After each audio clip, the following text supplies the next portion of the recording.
Hey everybody! Today we are going to learn how to boost gaming performance in Windows 11 so your games run smoother with better frame rates. We'll use the latest built-in settings in Windows 11. First, click the Start button, then click Settings. Click System. Click Display. Scroll down and click Graphics. Click Change Default Graphics Settings.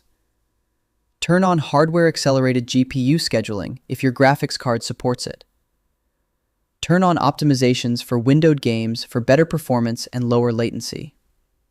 Under Custom Options for Apps, click Browse. Select your game's executable file. Click Options. Choose High Performance. Now go back to Settings and click Gaming. Click Game Mode. Turn Game Mode on. This helps Windows prioritize your game over background tasks. Go back and click Captures.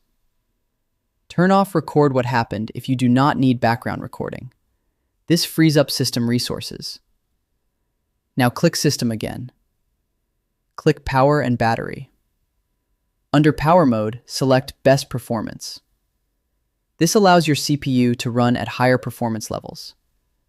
Finally, press Ctrl plus Shift plus Escape to open Task Manager. Click Startup Apps. Disable unnecessary apps to reduce background usage. Restart your computer after making these changes. That's it. I hope this helps you on your current and future projects. Thank you for watching.